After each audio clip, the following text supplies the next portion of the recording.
Wolfaga Sénégal ak Mali moom jeu moom mooy loolu mais yaakaar naa Sénégal mooy gagné parce que mooy loolu moom mais jarul sax li ñuy waxee quoi parce que xam nga ñun ñoo mënuñ si lépp mënu nañ si lépp nag mais jarul ñuy wax mais si la yàlla baax na day baax incha allah mais ñun ñooñu muy tout mun nañ wax dëgg yàlla moom mais mënoo wax si dara moom essayé nii mais après quoi. Après match bi su yéegee rek dañu xamante ne ndax mooy loolu ko ok voilà bon Mali Sénégal ka match ne ka hakilila kɔni min ye mɔgɔw sigi mɛ min ye ko Sénégal ni Mali ci fo mɔgɔw k'a dɔn ɲinɛ ta in Mali bɛ Sénégal ci inshallah o ye ne ka hakilila de bon Mali filɛ ka taa cogo min na mɔgɔw bɛ k'a fɔ ko bɛlɛntan sen t'u kɔrɔ bon an bɛ kolonkolo tan de fo ka taa kubu ta inshallah. An wolof ka lien bon bɛn ni kelen dɔrɔn de b'an ni ɲɔgɔn cɛ fo ka taa ni ɲɔgɔn cɛ bɛn awɔ an tulon ka ɲɔgɔn fɛ an bɛ yɛlɛko ɲɔgɔn fɛ awɔ. Effectivement ñun moom maa ngi ci Sénégal yi dafa yàgg fii tuuti maa ngi ni Sénégal yi depuis 2007 incha allah maa ngi fi amul benn problème sunu liggéey sénégalais kiiwul dara ñunu respect naa ko respect naa ñunu gërëm naa ñunu amul benn problème. Mais comme Mali laa juddoo man tamit malien la pièce malien laa yoroo ci Mali maa ngi ne ci Sénégal yi fii laa liggéey damay wax mu ñaan yàlla te soobee yàlla mën na ko ci ndam ñu gañ ci match bi soobee yàlla loolu mooy suñu taxawaay mais Sénégal tamit meeru mala kiiw mala mais sunu pays moom maa ngi ñaan yàlla mu am ci ndam. Mali Sénégal ka balontan ni juma don kɔni Mali Sénégal ka balontan 2-0 don Mali ka de ka zoro o de ka d'an ye an dalen b'an ka zoro la bi an dalen b'u la sini wa m'u supporter 2-0 o kɔrɔmasuru ye min ye ni y'anw nacogo ye match yɛrɛ la k'a fɔ aw nana sansi min na o sansi b'anw permettre an ka se ka Sénégal dominer k'an ka baara kɛ k'an ka gain ta quoi an maliyɛn de bɛ hakilila ye quoi. Donc salaamaaleykum ma lay ziar sama mbokk yi donc Mali Sénégal yëpp benn na quoi mais xam nga football moom kenn xamoo lu mu doon kon mais man ke li ma supporté Mali man li ma yaakaaree rek match yi dina jaay 2-1 kon Sénégal boobu maytoo mooy loolu la baax na merci. Non mais parce que moi je suis malien quoi franchement Sénégal bëgg naa ko rek mais comme football ko man ke mën naa supporter Mali. Non vraiment depuis ne kɔni ne donna Sénégal yan nɔ mais tɔɔrɔ foyi sɔrɔ yan nɔ baara dɔrɔn quoi wɔlɔfɔ kan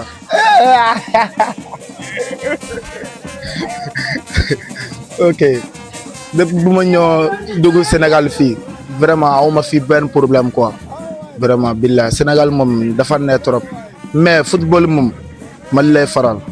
Wow. Salia Koulibaly, président du Haut Conseil des Maliens établis au Sénégal. Je crois que ce polémique, il n'y en a pas droit d'être parce que le football, c'est uniquement un simple amusement et un lien de cohésion et d'approchement. Donc, il faut que chacun de nous comprenne comme tel. Le football, c'est 90 minutes. Après 90 minutes, la vie continue. Et le lien entre le Mali et le Sénégal, il y a un lien historique, géographique qui nous lie dans beaucoup de trucs, commercial, humain et tout d'autres intégrations. Donc le football, c'est un moment de passagère qui passe et le jeu de la vie continue entre nous. Je vois que le match du Mali et du Sénégal, il y a l'ampleur parce que tout le monde veut que son équipe gagne. C'est uniquement le seul mot qu'on peut dire. Il n'y a pas d'autre chose qui va être faite. Mais on dit à chacun d'entre nous de rester calme, serein et de sauvegarder la dignité des deux peuples et essayer de comprendre que le football n'est pas un truc qu'on doit faire de l'histoire. C'est un truc d'amusement que les gens doivent comprendre comme tel. Moi, je l'appelle que je lance à tout et chacun que chacun garde son sang-froid et le Dieu a déjà fait, le meilleur va gagner. Donc le football, c'est pas autre chose, ce n'est que seulement, c'est pas que je tiens à le dire. Oui, le lien Mali-Sénégal, il y en a même qui disent que c'est une seule personne, les deux poumons. Le lien Mali-Sénégal, il y a un lien commercial, il y a le lien d'humanité parce qu'on a les mêmes devises, le même drapeau, sauf l'étoile une disperse. Donc, ce lien doit être toujours sauvegardé. Il y a le lien aérien, il y a un commerce, il y a le lien terrestre, et il y a même les trains qui faisaient entre le Mali et le Sénégal. Donc, ce lien doit être toujours dans nos esprits. Et les Maliens que je dis quelque chose au Mali doivent savoir que nous sommes des fruits d'intégration entre ces deux pays. Et ça nous maintenant de montrer cela aux deux peuples pour que la vie puisse être très facile entre nous. On sait que nous sommes au Sénégal, ça fait très longtemps. Tout ce qu'on fait au Sénégal, on n'a pas eu de problème, sauf si chaque pays a son règlement dans son pays. Et le règlement du pays d'accueil, une fois que tu n'as pas touché à ça, tu n'as rien, comme tu es au Mali, donc surtout c'est la frontière qui nous sépare. Donc on peut même dire qu'on n'est même pas dans un pays étranger, on est chez nous. Donc c'est comme ça que nous on comprenait.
yàlla ñëw fekk la fi nag nga defar lépp defar ba mu nice kenn du yow yow doon dëkk bi yow. Ndiaby TV lañu wax waaw borom image yu nice yaa ngi nii kii moo doon contact lu ne moo wax yàlla dina ko fay lu ne Babacar Ndiaye laa ko bëgg a boole.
Ça va, de grâce,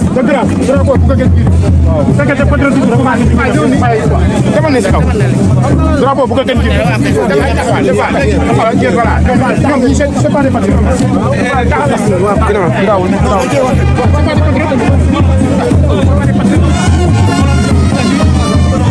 mais mbaar nee na ñi avancé rek wax na dëgg nañu taxaw nag ah mais non non Ismaïla